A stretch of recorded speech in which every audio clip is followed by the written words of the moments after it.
কিছু ছবি দেখাবো আর সেই ছবি অনুসারে তাদেরকে সুন্দর করে একটা গল্প বলার অভ্যাস করাবো, ঠিক আছে?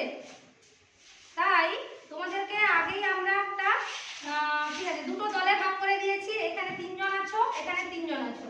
আমরা দুটো গল্পের কিছু ছবি রেখেছি, সেই ছবি অনুসারে তোমরা 3 জন মিলে আগে আলোচনা করে নিবে গল্পটা কেমন করে তোমরা বলবে, আর তারপরে তোমরা এখানে এসে সেই গল্পের ছবিগুলো দেখে দেখে গল্পটা বলতে থাকবে, ঠিক আছে?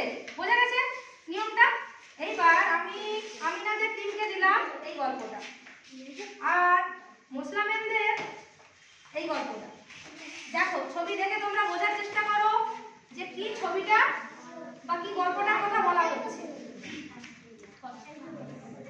চলো আমিনা টিম ভাবার সময় পেয়ে গেছো, এবারে একটু সুন্দর করে গল্পটাকে বলার চেষ্টা করো। নাও। একটা জঙ্গলে একটা খরগোশ এবং একটি কচ্ছপ ছিল।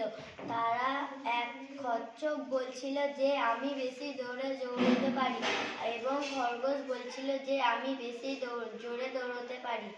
তাই জন্য তারা সিদ্ধান্ত নিল যে একদিন তারা দৌড় প্রতিযোগিতা করবে। কে জোরে দৌড়াতে পারে সেটা জানার জন্য। জোরে দৌড়াতে পারে জানার জন্য। বাহ, ভেরি গুড। পরের ছবি। তারপরে কচ্ছপ আর খরগোশ প্রতিযোগিতা শুরু করলো। এবার কচ্ছপ তো খুব জোরে দৌড়াচ্ছিল, দৌড়াতে দৌড়াতে সে অনেক ক্লান্ত হয়ে গেল। তাই জন্য সে ভাবলো আমি যে একটু বিশ্রাম নিয়ে নিই। হ্যাঁ, ভেরি গুড। এখানে ছবিতে দেখা যাচ্ছে কচ্ছপটা কি হয়েছে, বিশ্রাম নিচ্ছে না? খরগোশটা বিশ্রাম নিচ্ছে। খরগোশটা আর কচ্ছপটাকে দেখাই যাচ্ছে না, তাই তো?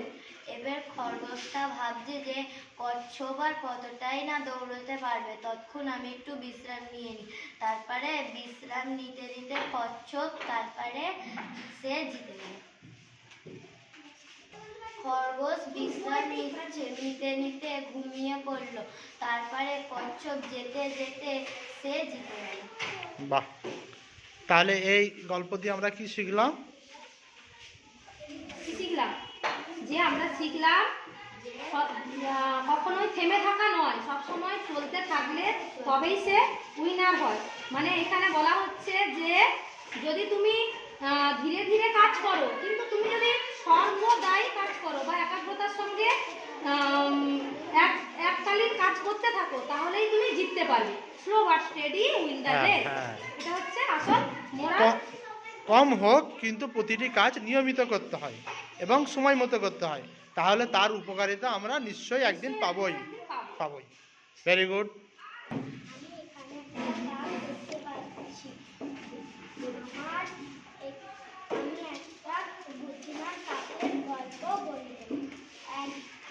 গ্রীষ্মকালে একটা কাক খাবার খুঁজতে বেরিয়েছিল।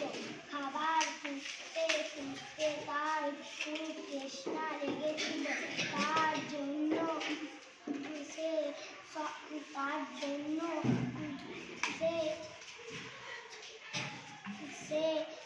জল খুঁজতে লাগলো।